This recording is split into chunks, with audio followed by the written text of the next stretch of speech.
یخادعون اللہ والذین آمنوا، یہ تو فریب دینا چاہتے ہیں اللہ کو بھی اور ایمان والوں کو بھی، یعنی اوپر سے کلمہ پڑے ہوئے ہیں دب کے.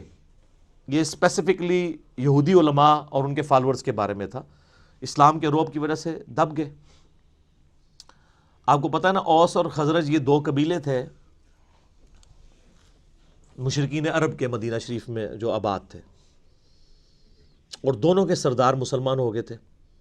اوس کے سردار تھے سیدنا سعد ابن معاذ رضی اللہ تعالیٰ عنہ، اور خزرج کے سردار تھے سیدنا سعد ابن عبادہ رضی اللہ تعالیٰ عنہ. تو اس کی وجہ سے ان کے پورے پورے قبیلے مسلمان ہو گئے. اچھا، یہ علمی طور پہ تو اتنے ساؤنڈ نہیں تھے، امی تھے، ان پڑھ تھے، لیکن جنگجو بہت تھے.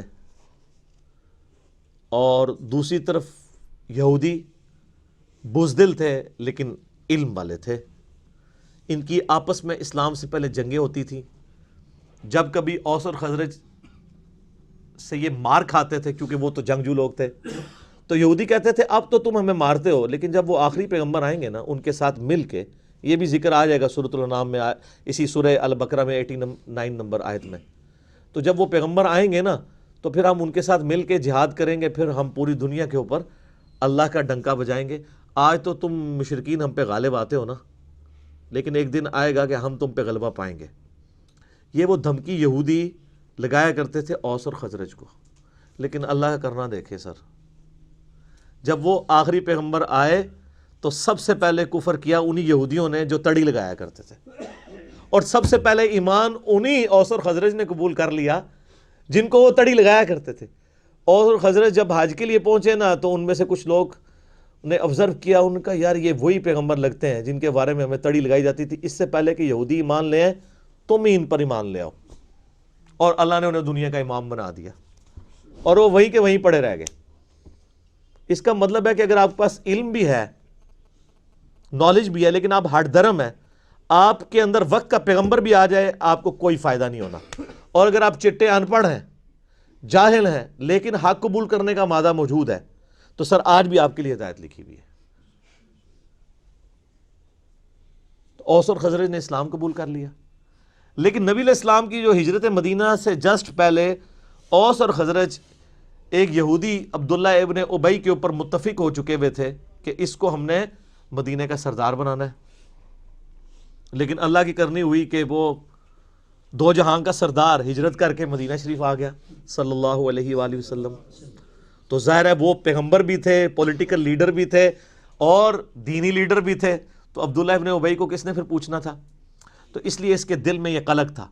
تو اس نے پھر اس کا حل یہ سوچا کہ اب چونکہ منافق بزدل ہوتا ہے، منافق کی پہلی نشانی بزدل ہونا ہے. بزدل ہوتا ہے جبھی تو وہ حق بات قبول نہیں کرتا، دونوں پارٹیوں کو خوش رکھتا ہے. نفق عربی میں کہتے ہیں سرنگ کو. سرنگ کے دو حصے ہوتے ہیں نا، دونوں طرف نکلے ہوئے ہوتے ہیں.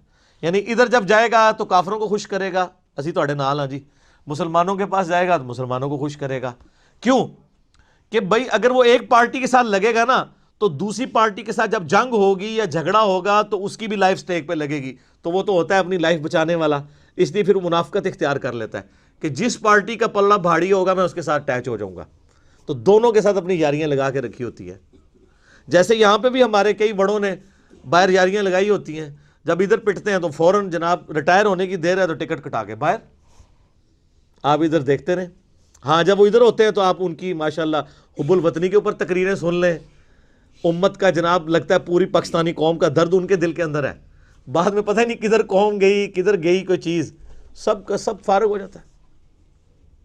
تو یہ منافق بزدل ہوتا ہے. تو عبداللہ ابن ابی نے اوپر سے کلمہ پڑھ لیا. یہ نبی علیہ السلام کی مبارک زندگی کا سب سے نٹوریس کریکٹر تھا، جو شروع سے لے کے آخر تک آپ کے لیے ایک ذہنی جو ہے وہ تکلیف کا باعث بنا. غزوہ تبوک کے بھی بعد یہ مرا ہے، یعنی آپ علیہ السلام کی دنیا سے تشریف لے جانے سے کچھ عرصہ پہلے اس کو موت آئی ہے. پوری زندگی یہ تکلیف آپ کو اس کی وجہ سے اٹھانی پڑی ہے. وہ تو آگے سورہ توبہ آئے گی تو پھر اس کا ذکر تو چلے گا. اتنا ذکر تو آپ ابو جہل کا، ابو لہب کا اور ابو سفیان کا جو بعد میں مسلمان ہو گئے تھے رضی اللہ تعالیٰ عنہ، ان کا نہیں چلے گا جتنا عبداللہ ابن ابی کا. تو اس نے دیکھا کہ اچھا یار یہ تو اب پھر میں پھنس جاؤں گا، بہتر یہ ہے کہ میں بھی کلمہ پڑھ لیتا ہوں. اور صرف کلمہ نہیں پڑھا، کھڑپینچی بھی شروع کر دی. جمعے والے دن مسجد میں پہلے آ جانا اور ادھر ادھر صفحے صفحے سیدھی کرانا، یہ وہ جس طرح ہوتا ہے نا کوئی لوگوں کو کھڑپینچی کا شوق ہوتا ہے. تو یہ کام اس نے شروع کیے، لیکن اندر سے اسلام کی جڑیں کاٹی. ایسا کریکٹر تھا. تو اللہ تعالیٰ نے فرمایا کہ یہ اصل میں یہ چاہ رہے ہیں کہ اللہ کو دھوکہ دیں. اللہ کو کیا دھوکہ دینا ہے؟ یہ نہ اللہ کو دھوکہ دے سکتے ہیں نہ ایمان والوں کو. وما یخدعون الا انفسہم، یہ تو اپنے آپ کو دھوکہ دے رہے ہیں. اور اس سے بڑا کیا ظلم ہوا ہے ان کے اوپر؟ خود انہوں نے کیا. وما یشعرون، انہیں شعور بھی نہیں ہے کہ یہ تو اپنے آپ کو دھوکہ دے رہے ہیں. اپنے آپ کو کیوں دے رہے ہیں؟ آخرت برباد کر رہے ہیں. ہمیشہ کی ناکامیاں ان کا مقدر ہونے والی ہیں. ہٹ درمی اور ضد کی وجہ سے انہوں نے حق کی دعوت قبول نہیں کی ہے. پہلے تڑی لگاتے تھے، بعد میں رہ گئے.